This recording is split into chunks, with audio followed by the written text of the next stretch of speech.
Hello everyone, स्वागत है आप सभी का आपके अपने यूट्यूब चैनल परीक्षा हॉल्ट 247 में। दोस्तों, जैसा कि आप जानते हैं, इंडियन इकोनॉमी का यह हमारा तीसरा क्लास है जिसमें हम लोग देखने वाले हैं अनएम्प्लॉयमेंट यानी कि बेरोजगारी। बेरोजगारी क्या होता है, बेरोजगारी के कितने प्रकार हैं, बेरोजगारी से रिलेटेड डाटा कौन सा संस्था है जो कि उन आंकड़ों को देश के सामने लेकर के आता है। तो इन सब को हम आज इस क्लास में देखने वाले हैं। दोस्तों, इकोनॉमिक्स के सवाल जो है अब हर एक वनडे एग्जामिनेशन में पूछे जाने लगे हैं। पहले बच्चे इकोनॉमिक्स को छोड़ करके चले जाते थे तो क्या ही पूछा जाएगा, इससे दो चार सवाल पूछेगा, लेकिन ऐसा नहीं है। अब इकोनॉमिक्स से भी सवाल भर भर के आने लगे हैं। आप जेएसएससी सीजीएल की तैयारी कर रहे हो, बीएसएससी सीजीएल का, उत्पाद सिपाही, रेलवे एनटीपीसी या फिर किसी भी कॉम्पिटिटिव एग्जामिनेशन का तैयारी कर रहे हैं, आपके लिए यह इंडियन इकोनॉमी का वीडियो लेक्चर सीरीज बहुत फायदेमंद होने वाला है। आज हम लोग इंडियन इकोनॉमी में देखने वाले हैं अनएम्प्लॉयमेंट यानी कि बेरोजगारी। चलिए पहले हम लोग देखते हैं इसके सिलेबस को, यानी कि हम लोग क्या क्या इसमें करने वाले हैं और कितना अभी तक हम लोगों ने कर लिया है। दोस्तों, यहां पर हम लोग इंडियन इकोनॉमी के स्टैटिक सिलेबस में इतना हम लोग देखेंगे, और जो इकोनॉमिक्स के से रिलेटेड करंट इवेंट्स होते हैं, करंट से रिलेटेड जो भी कुछ डाटा होता है, उसे हम लोग करंट अफेयर्स में देख लेने वाले हैं।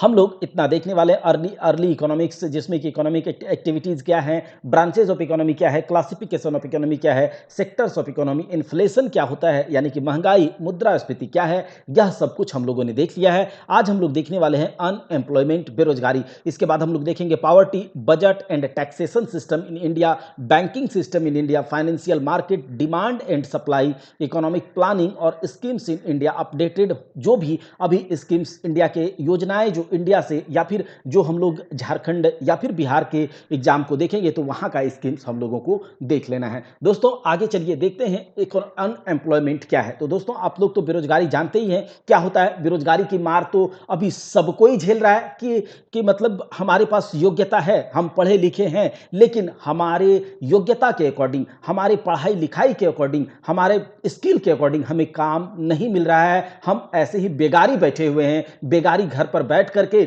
बस ऐसे ही किसी वैकेंसी का इंतजार कर रहे हैं। वैकेंसी 4 साल 5 साल लग जाता है। ये सब क्या है? बेरोजगारी है। देश में बेरोजगारी का स्तर बहुत ज्यादा स्तर तक बढ़ चुका है। तो आप लोग बेरोजगारी के बारे में तो जानते ही होंगे, लेकिन किस प्रकार की बेरोजगारी कहां है, कौन सी बेरोजगारी को क्या कहेंगे, एग्जाम में पूछ लिया जाता है, बेरोजगारों से पूछ लिया जाता है। जैसे कि हम लोग बेरोजगारों से पूछ लिया जाता है एग्जामिनेशन में। तो चलिए, बेरोजगारी से रिलेटेड डेटा देखिए, यह पूछा जाएगा कि बेरोजगारी से रिलेटेड डेटा कि देश में बेरोजगार कितने हैं, बेरोजगारी का परसेंटेज कितना है, यह डेटा कौन देता है? तो एनएसएसओ देता है। कौन देता है? एनएसएसओ, यानी कि नेशनल सैंपल सर्वे ऑर्गेनाइजेशन। और अगर हिंदी में अपने मातृभाषा में इसको कहा जाए तो राष्ट्रीय नमूना सर्वेक्षण संगठन। क्या? राष्ट्रीय नमूना सर्वेक्षण संगठन एनएसएसओ के द्वारा बेरोजगारी से रिलेटेड डेटा देश को जो आंकड़ा है वह कलेक्ट करता है और देश के सामने लेकर के आता है एनएसएसओ। ठीक है, इसका फुल फॉर्म भी याद रखिएगा, नेशनल सैंपल सर्वे ऑर्गेनाइजेशन,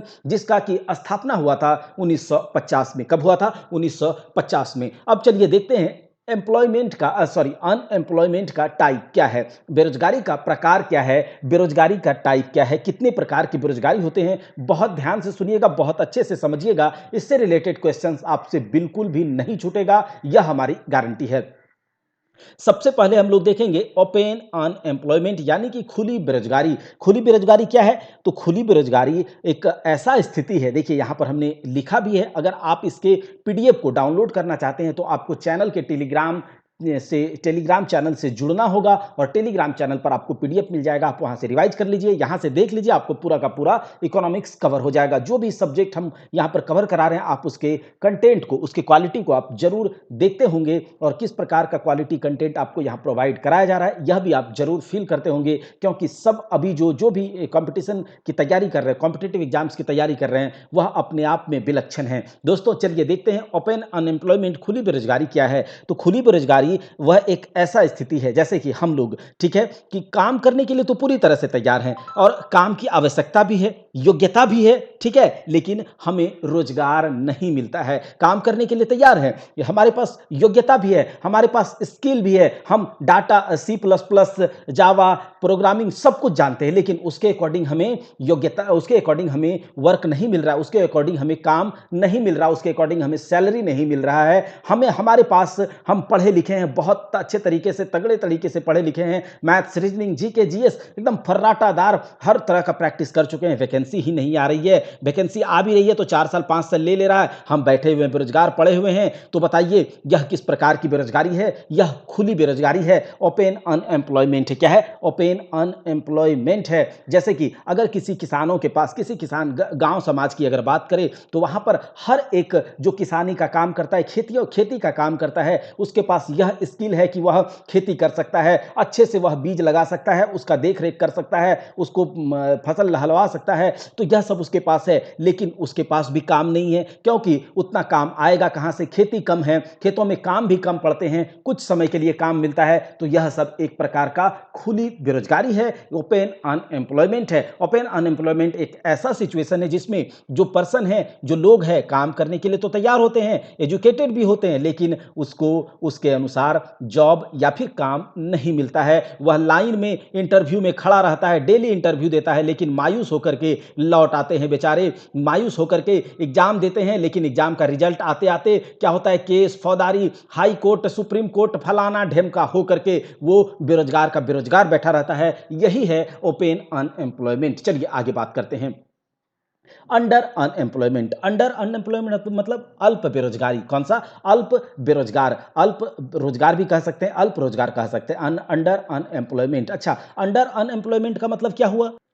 अल्प रोजगार मतलब कि एक ऐसा बेरोजगारी का एक ऐसा स्थिति, एक ऐसे बेरोजगारी का एक ऐसा प्रकार जिसमें कि लोगों के पास क्या बोलते हैं कि काम उसके अकॉर्डिंग, जैसे कि हमें काम करना है सप्ताह में डेली कम से कम अगर हम काम करें 8 घंटे का, तो सप्ताह में कितना काम करेंगे? लगभग 45 से 50 घंटा अगर हम काम करते हैं तो क्या है कि हमारे पास जो भी स्किल है, जो भी हमारे पास रिसोर्सेज हैं, उसका हम सही से उपयोग कर पाएंगे। लेकिन सप्ताह में हमें 45 से 50 तो क्या 20 घंटा भी काम नहीं मिल रहा है, और उतना जो 20 घंटा काम नहीं मिल रहा है सप्ताह में, और उसके बाद जो लगभग 25 से 30 घंटा हम लोग सप्ताह में पूरे दिन बर्बाद करते हैं, बेकार बैठे रहते हैं, तो उसे कहा जाता है अल्प रोजगार। क्या कहा जाता है? अल्प रोजगार। इसको इस प्रकार से आप समझ सकते हैं कि अगर कोई लोग जितना काम उसे मिलना चाहिए, जितना समय उसे काम करना चाहिए, जितना समय उसे काम मिलना चाहिए, वह नहीं मिलता है। जैसे कि अगर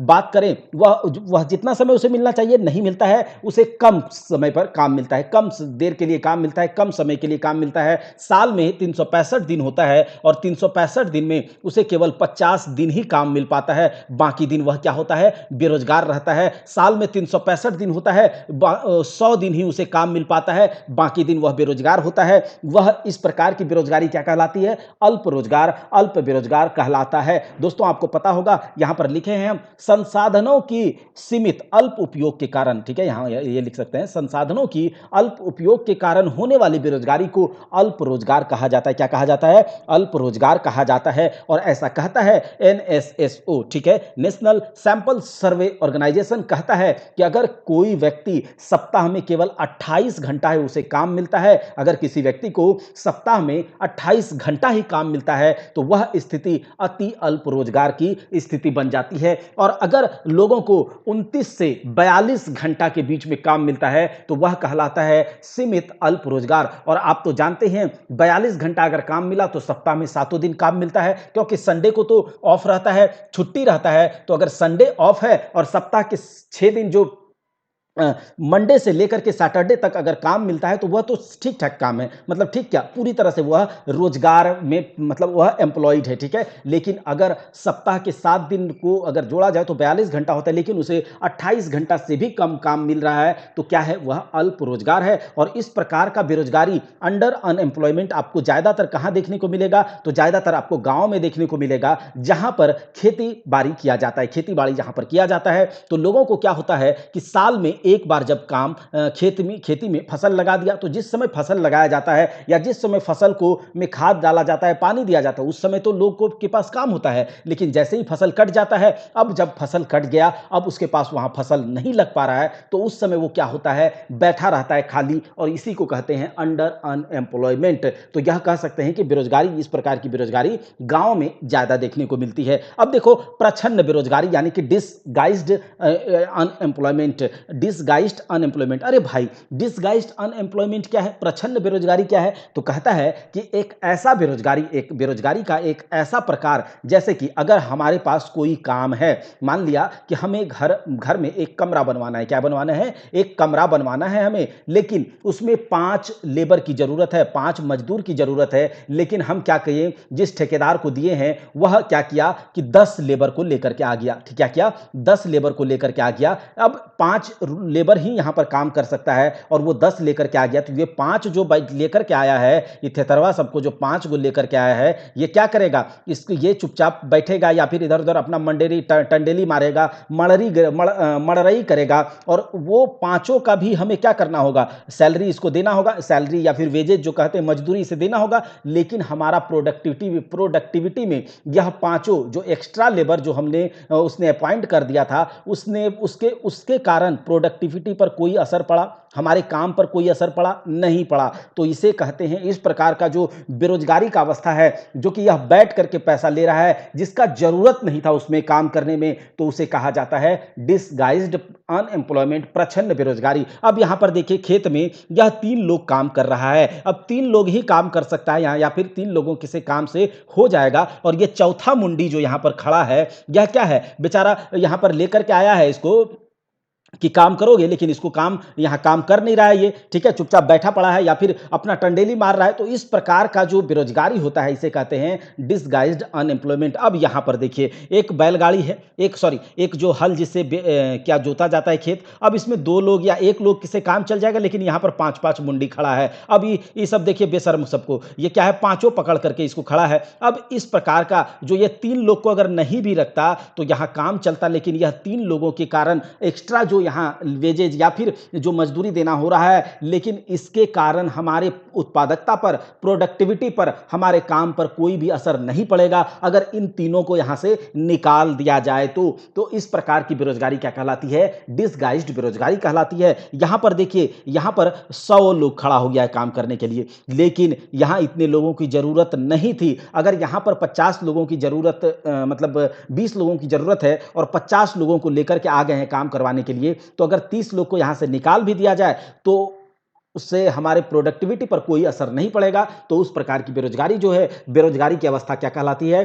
प्रच्छन्न बेरोजगारी। अब चलिए देखते हैं एक बेरोजगारी जिसका नाम है स्ट्रक्चरल बेरोजगारी, स्ट्रक्चरल अनएम्प्लॉयमेंट, संरचनात्मक बेरोजगारी। संरचनात्मक बेरोजगारी का मतलब क्या है कि स्ट्रक्चर में डिफरेंस के कारण, मिसमैच के कारण जो बेरोजगारी उत्पन्न होती है, उसे कहते हैं स्ट्रक्चरल संरचनात्मक बेरोजगारी। यानी कि किसी भी रोजगार में, किसी भी क्या बोलते हैं, प्रोजेक्ट में, किसी भी फैक्ट्री में, किसी भी क्या बोलते हैं कि कोई जहां पर काम लेबर का जरूरत होता है, जहां श्रमिकों की जरूरत होती है, तो उस जगह पर जिस चीज का जरूरत है, जैसे कि डिमांड जिस चीज का है, ठीक है, डिमांड जिस स्किल का है, डिमांड जिस क्या बोल सकते हैं कि जिस भी स्किल का है, जिस योग्यता का डिमांड है, और सप्लाई हम कर रहे हैं दूसरे चीज का, या फिर उसका डिमांड है और सप्लाई उस प्रकार का हो ही नहीं रहा है, तो डिमांड और सप्लाई के बीच का जो मिसमैच के कारण, जो डिमांड और सप्लाई के बीच जो बेमेल उत्पन्न हो जाता है, उसके कारण जो एम्प्लॉयमेंट, जो अनएम्प्लॉयमेंट उत्पन्न होता है, उसे कहते हैं स्ट्रक्चरल अनएम्प्लॉयमेंट। जैसे कि अगर डिमांड, हमें लेबर का जरूरत है पटना में, ठीक है, डिमांड पटना में लेबर का जरूरत है, और हम सारे के सारे लेबर को भागलपुर लेकर के आ गए। कहां? भागलपुर लेकर के आ गए। अब डिमांड था पटना में, लेकर के चले आए भागलपुर में, तो क्या हुआ? डिमांड और सप्लाई के बीच क्या हुआ? मिसमैच हुआ, बेमेल हुआ। और यहां पर ये लोग तो भागलपुर जो लेकर के आए, वो तो बेरोजगार ही रह गया बेचारा, और बेरोजगार रह गया। तो इस प्रकार की बेरोजगारी जो कि स्ट्रक्चरल, जो कि शेप के कारण, जो प्लान के कारण, जो मैनेजमेंट के कारण हो जाता है, वही कहलाता है स्ट्रक्चरल अनएम्प्लॉयमेंट। या फिर इस प्रकार से भी कह सकते हैं कि मान लिया कि कोई आईटी फर्म है, कोई आईटी फर्म है जहां पर कि सॉफ्टवेयर्स बनते हैं, जहां सॉफ्टवेयर पर काम होते हैं, आईटी फर्म जहां C++, जावा, सी प्लस प्लस, जावा या फिर और भी जो कंप्यूटर प्रोग्रामिंग लैंग्वेजेस हैं, ठीक है, उन सब का नॉलेज होना ज़रूरी है वहाँ पर के एम्प्लॉई को। वहाँ के एम्प्लॉई को उन सब ये प्रोग्रामिंग लैंग्वेज का हो जानना ज़रूरी है। अब इस जगह पर डिमांड है इस इन सब लैंग्वेजेज का। अब लेकर के आ गया किसको? तो ऐसे लोगों को जो कि इस प्रोग्रामिंग के बारे में इसके पास यह स्किल है ही नहीं। वह दिन रात काम किया है लेबर वाला, ठीक है, या मेहनत वाला काम किया। अब उसके सामने कंप्यूटर पकड़ा दिया, उसके हाथ में सॉफ्टवेयर रख दिया, माउस रख दिया, अब वो ये काम करेगा ही तो क्या करेगा? तो डिमांड यहां पर दूसरे स्किल का था और लेकर के आ गए कौन सा स्किल वाला? तो जिसको कि ये सब आता ही नहीं है, तो स्किल पूरा नहीं हुआ। तो डिमांड जिसका था, सप्लाई उसका हम नहीं कर पाए, तो अब क्या करेगा? ये जो लोग को हम लेकर के आ गए, ये तो बेरोजगार रह जाएगा, इसको तो निकाल दिया जाएगा कंपनी के द्वारा। तो यहां पर जो इस प्रकार की जो बेरोजगारी हुई, वह कौन सी बेरोजगारी हुई? वह हुई स्ट्रक्चरल बेरोजगारी। या फिर देखिए, कहता है कि स्ट्रक्चरल बेरोजगारी के कुछ कारण या आप ध्यान में रख सकते हैं, जैसे कि टेक्नोलॉजिकल चेंजेज के कारण जो बेरोजगारी उत्पन्न होती है, वह स्ट्रक्चरल बेरोजगारी कहलाती है, टेक्नोलॉजिकल चेंजेज के कारण। अच्छा, टेक्नोलॉजिकल चेंजेज के कारण क्या? अब देखिए, डे बाय डे, दिन प्रतिदिन क्या हो रहा है? टेक्नोलॉजी में एडवांसमेंट होते जा रहा है, टेक्नोलॉजी दिन प्रतिदिन बढ़ते जा रहा है, और उसके कारण क्या होता है? इकोनॉमी पर भी अफेक्ट पड़ता है टेक्नोलॉजी के कारण। अब नया नया टेक्नोलॉजी डेली आएगा, और जब नया नया टेक्नोलॉजी डेली आएगा, तो जिस कंपनी में लोग काम कर रहे हैं पहले से, अगर उसे उस टेक्नोलॉजी के बारे में नॉलेज नहीं होगा, अगर उसे उस नए टेक्नोलॉजी से वह अपडेट नहीं होगा, या फिर नए टेक्नोलॉजी पर वह काम नहीं कर सकता है, तो क्या करेगा? इन तीनों को यहां से इस टेक्नोलॉजी पर काम नहीं करने के कारण, कर पाने के कारण, या फिर इस टेक्नोलॉजी के बारे में नहीं जानने के कारण, इन तीनों को इस कंपनी से निकाल दिया जाएगा, या फिर इसको काम से बाहर कर दिया जाएगा। तो यह बेचारा बेरोजगार हो जाएगा। यह किस प्रकार की बेरोजगारी कहलाती है? यह कहलाती स्ट्रक्चरल बेरोजगारी, ठीक है। या फिर अगर कहें कि आजकल डे बाय डे, दिन प्रतिदिन क्या हो रहा है? कंपटीशन बहुत ज्यादा ग्लोबली बढ़ रहा है, केवल नेशनल में ही नहीं, देशों में नहीं, ग्लोबली कंपटीशन बढ़ रहा है। अब अलग अलग, चूंकि हर एक देश का कंपनी, जिसे मल्टीनेशनल कंपनी कहते हैं, अलग अलग देशों में जाकर के अपना बिजनेस बैठा सकता है, वहां से प्रोडक्ट बनवा सकता है, प्रोडक्टिविटी बढ़ा सकता है। तो समझिए कि अमेरिका का कोई कंपनी है, और अमेरिका में अगर वह कंपनी अपना प्रोडक्शन बैठाता है, तो अमेरिका के लोगों को, या फिर अमेरिका में उसे काम करवाना लोगों के द्वारा क्या होगा?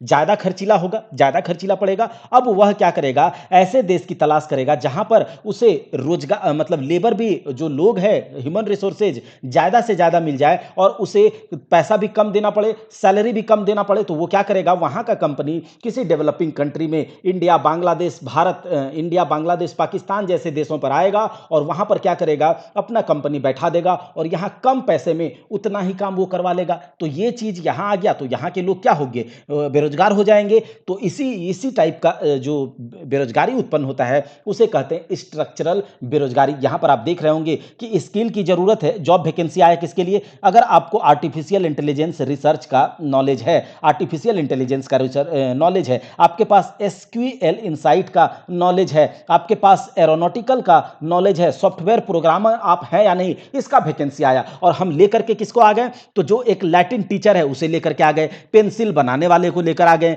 मूवी बनाने वाले को लेकर आ गए, टेलीकम्युनिकेशन कपड़ा बनाने वाले को लेकर आ गए, पीएचडी किया हुआ आदमी को लेकर के आ गए। पढ़ा लिखा तो यह भी है, डिमांड है किसी और चीज का, और सप्लाई कर रहे हैं किसी और का। तो डिमांड और सप्लाई में क्या हुआ? मिसमैच हुआ, और ये लोग को क्या कर रहे हैं? भागो यहां से, नहीं तो बड़ा मार पड़ेगा, ठीक है नहीं तुम्हारे पास इस चीज का नॉलेज, और तुम आ गए। तो डिमांड और सप्लाई में क्या हुआ?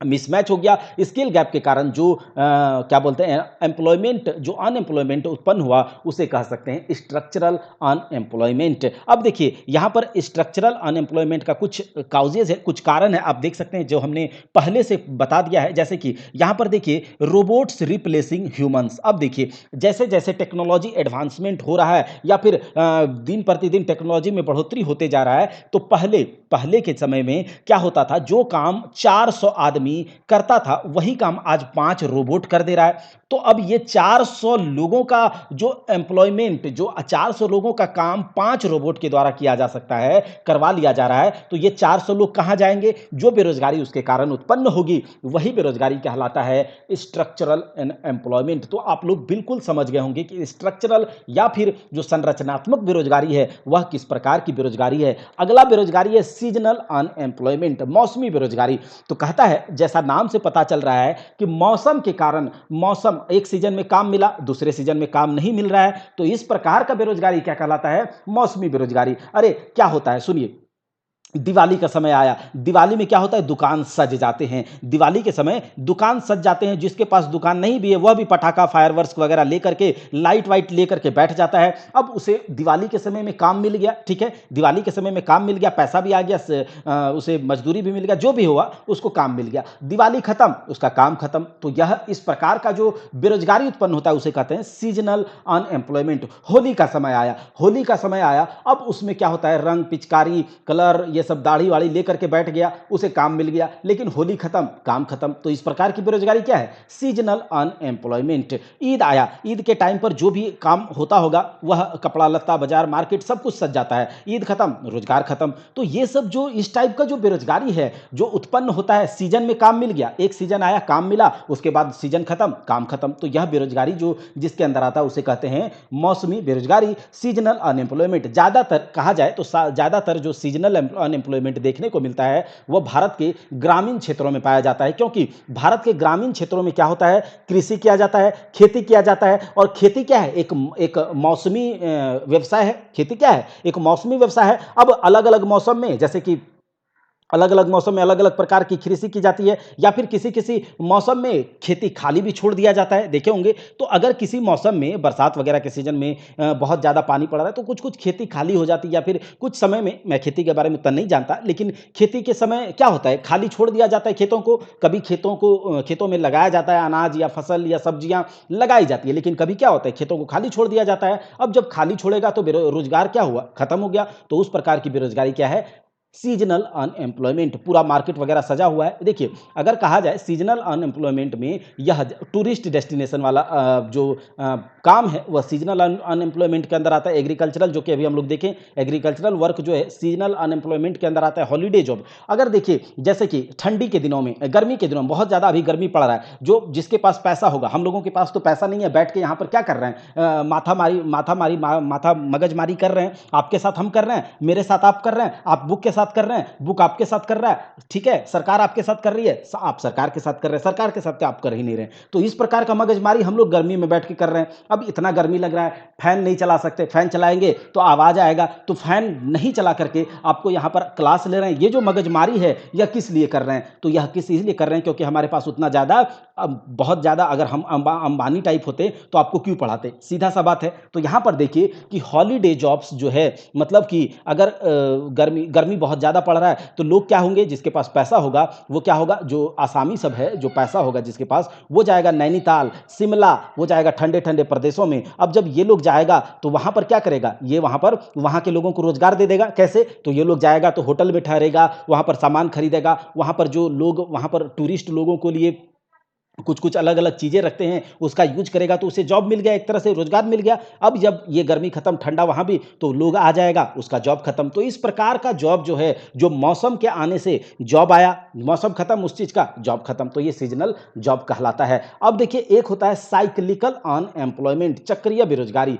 तो एक ऐसा बेरोजगारी जो कि बिजनेस साइकिल के कारण उत्पन्न होता है, बिजनेस साइकिल में चेंज के कारण उत्पन्न होता है। एक ऐसा बेरोजगारी जो बिजनेस साइकिल, जो व्यवसाय चक्र के चेंज में, व्यवसाय चक्र के चेंज के कारण अनएम्प्लॉयमेंट उत्पन्न होता है, उसे कहते हैं चक्रीय बेरोजगारी। कोई भी व्यवसाय आप जब शुरू करते हैं तो शुरुआत जब करते हैं तो वह क्या है? इंट्रोडक्टरी अवस्था, इंट्रोडक्टरी, शुरुआत किया आपने। अब जब शुरुआत किया, धीरे धीरे वह व्यवसाय चल उठा, तो उसका क्या हुआ? ग्रोथ स्टेज में वो आया, मतलब बढ़ने लगा, बढ़ने फूलने फलने लगा। अब एक स्टेज आता है हर एक बिजनेस का, हर एक लोग का, हर एक सभ्यता का, हर एक समय का, एक ऐसा स्टेज आता है जब उसका गोल्डन सेकेंड टाइम चलता है मैच्योरिटी स्टेज, उसे कहते हैं वह आर्थिक बूम वहां पर हो गया, आर्थिक तेजी वाला समय आता है। क्या होता है? आर्थिक तेजी वाला समय होता है, क्योंकि उस टाइम पर उसका प्रोडक्ट का डिमांड बहुत ज्यादा, अगर प्रोडक्ट का डिमांड बहुत ज्यादा होगा तो प्रोडक्शन भी बहुत ज्यादा, और प्रोडक्शन बहुत ज्यादा करना है तो एम्प्लॉयमेंट भी बहुत ज्यादा। तो इस टाइप का एक बिजनेस का समय हमेशा आता है, खाली बिजनेस का ही नहीं, लोगों के जीवन में भी आता है। हम लोग भी बच्चे थे, बच्चा होकर के बड़ा हुए, अभी एकदम पूरा जवान भरे पड़े हैं, और क्या है, इस समय हमारा आर्थिक तेजी मतलब जवानी भरा पड़ा, मतलब दोस्त दोस्ताइन सोना बाबू सब कुछ किया जा रहा है। जैसे ही ये समय खत्म तो सब सोना बाबू कहां चला जाएगा, है ना, और फिर आ जाएगा कौन सा समय, तो आ जाएगा माथा पर हाथ रखने वाला समय। और अगर अभी सोना बाबू करोगे तो उससे भी ज्यादा माथा पर हाथ रखना पड़ेगा, फिर आ जाएगा बुढ़ापा वाला समय। मतलब सबके लाइफ में एक बार शुरुआत होता है, बढ़ता है, फलता है, फूलता है, एक समय पूरा एकदम तैश में रहता है, और तैश में रहने के बाद थोड़े दिन के बाद उसका होश ठिकाने आ जाता है, और बाद में क्या होता है, वह डिक्लाइन स्टेज में चला आता है और खत्म हो जाता है लाइफ। यही तो है सबके लाइफ में, तो वही होगा बिजनेस के लाइफ में भी। इंट्रोडक्शन से शुरुआत हुआ, ग्रोथ होने लगा, ग्रोथ होने के बाद एक ऐसा स्टेज आया जब उसका प्रोडक्ट का डिमांड बहुत ज्यादा होगा, डिमांड होगा तो प्रोडक्शन करना होगा, प्रोडक्शन करना होगा तो एम्प्लॉयमेंट होगा। तो यह स्टेज भी आता है, और इसमें क्या है, एम्प्लॉयमेंट बढ़ा, लेकिन जब उस प्रोडक्ट का डिमांड मार्केट में खत्म हो जाए, डिमांड कम हो जाए, तो प्रोडक्शन बेचारा को कम करना पड़ता है, और प्रोडक्शन कम करना होगा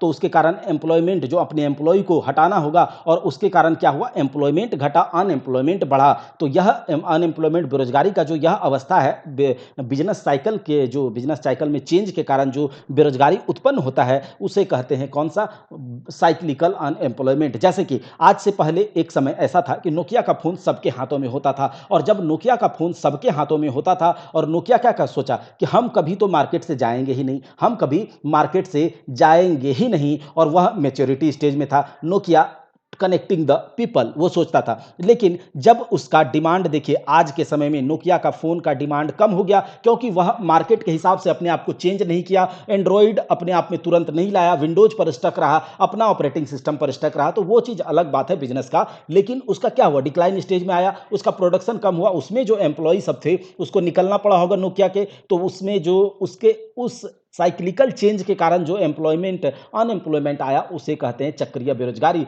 किसी भी चीज का, पहले कैनन का कैमरा चलता था, ठीक है, डिजिटल नहीं था, आप लोग देखे होंगे, हम लोग भी देखे हैं, कैनन का कैमरा था, और उससे पहले भी जब हम लोग एकदम क्लिक करते थे, एक कैमरा लेकर के घूमते थे और क्लिक करा, रील भरा, अब वो कैमरा कहाँ गया, उसका डिमांड तो उसमें बहुत ज्यादा था, अभी कहाँ गया भैया, तो अभी उसका डिमांड खत्म, प्रोडक्शन खत्म, एम्प्लॉयमेंट खत्म। तो उस टाइप का जो साइक्लिकल बिजनेस के साइक्लिकल चेंज के कारण जो अच्छे क्या होता है, बेरोजगारी आता है, उसे कहते हैं चक्रीय बेरोजगारी। तो इस टाइप से हम लोगों ने बेरोजगारी देखा, और भी बहुत सारे बेरोजगारी हो सकते हैं, लेकिन यह इंपॉर्टेंट है, इतना आपके दिमाग में रहेगा तो सारे के सारे क्वेश्चंस आपसे बनेंगे। एक जॉन फिलिप साहब थे, उन्होंने क्या किया, इन्फ्लेशन यानी कि महंगाई और अनएम्प्लॉयमेंट के बीच एक रिलेशन दिया है जॉन फिलिप साहब, और यह पूछ लिया जाता है कि बताइए जॉन फिलिप कर्व मेथड क्या है। तो जॉन फिलिप कर्व मेथड जो है, यह एक ऐसा मेथड इन्होंने दिया, एक कर्व दिया, एक मेथड इन्होंने बताया था, कि एक रिलेशन बताया था इन्फ्लेशन यानी कि महंगाई के बीच, और किसके बीच में, तो यह बताया था अनएम्प्लॉयमेंट के बीच, इनवर्स रिलेशन इन्होंने बताया था, अनएम्प्लॉयमेंट और इन्फ्लेशन के बीच इन्होंने बताया था कौन सा रिलेशन, तो इनवर्स रिलेशन बताया था। यानी कि इन्फ्लेशन बढ़ेगा तो महंगाई बढ़ेगा, इन्फ्लेशन बढ़ा तो महंगाई, वही है महंगाई बढ़ा, और जब महंगाई बढ़ेगा तो क्या होगा, डिमांड बढ़ेगा, डिमांड बढ़ेगा, क्या होगा, महंगाई बढ़ा, मतलब कि महंगाई कैसे बढ़ा, डिमांड बढ़ा, डिमांड बढ़ा तो प्रोडक्शन बढ़ा, प्रोडक्शन बढ़ा तो इन्फ्लेशन बढ़ा। तो ये सब चीज हमने बात किया है, तो यहां पर यह कह रहे हैं कि इन्फ्लेशन बढ़ेगा तो डिमांड बढ़ जाएगा, और डिमांड बढ़ रहा है तभी इन्फ्लेशन बढ़ा, तो एम्प्लॉयमेंट क्या हो गया, बढ़ गया। वो जॉन फिलिप साहब ने बताया था एक चीज, ऐसा एक कंडीशन इसके बारे में बताया था उन्होंने, कि जैसे ही इन्फ्लेशन बढ़ा तो आप समझिए कि एम्प्लॉयमेंट भी बढ़ गया है, एम्प्लॉयमेंट भी बढ़ गया, और एम्प्लॉयमेंट बढ़ गया तो अनएम्प्लॉयमेंट क्या हुआ, घट गया। इसका मतलब क्या है कि जॉन फिलिप साहब ने एक रिलेशन दिया, किसके बीच में, इन्फ्लेशन के बीच में, किसके बीच में, इन्फ्लेशन यानी कि महंगाई के बीच में। इन्फ्लेशन बढ़ा भैया तो क्या हुआ, अनएम्प्लॉयमेंट घट गया, क्या हुआ, अनएम्प्लॉयमेंट घट गया, बेरोजगारी घट गया, क्योंकि एम्प्लॉयमेंट बढ़ गया। क्यों बढ़ा था, क्योंकि डिमांड बढ़ रहा था, प्रोडक्शन बढ़ रहा था, और प्रोडक्शन बढ़ेगा तो एम्प्लॉयमेंट तो बढ़ेगा ही, और एम्प्लॉयमेंट बढ़ेगा तो अनएम्प्लॉयमेंट घटेगा। यही रिलेशन दिया था जॉन फिलिप साहब ने, किसके बीच में, इन्फ्लेशन और अनएम्प्लॉयमेंट के बीच में। देखिए अनएम्प्लॉयमेंट इधर क्या है, इधर अनएम्प्लॉयमेंट बढ़ रहा है और अनएम्प्लॉयमेंट बढ़ रहा है तो इन्फ्लेशन घट रहा है और अनएम्प्लॉयमेंट घट रहा है तो इन्फ्लेशन बढ़ रहा है। तो ये एक रिलेशन, एक कर्व आप लोग देख लीजिए, ये कर्व कहलाता है जॉन फिलिप कर्व। तो हम लोगों ने क्या देखा, अनएम्प्लॉयमेंट को पूरी तरह से देख लिया है। अब हम अगले क्लास में क्या देखने वाले हैं, पॉवर्टी देखने वाले हैं, गरीबी देखने वाले हैं। तो अगर आपको कंटेंट अच्छा लगा है, वीडियो अच्छा लगा है तो लाइक जरूर कीजिएगा, सब्सक्राइब कीजिए और दोस्तों के बीच में इस चैनल को ज़्यादा से ज़्यादा फैला दीजिए। परीक्षा हॉल 247 आपके साथ हमेशा बना हुआ है और बने रहेगा। आपके लिए कंटेंट, क्वालिटी कंटेंट प्रोवाइड कराने के लिए हम पूरी तरह से प्रतिबद्ध रहेंगे, आगे भी और अभी भी हैं। दोस्तों जय हिंद, जय भारत। मिलते हैं अगले वीडियो में, तब तक के लिए आप अपनी पढ़ाई को करते रहें।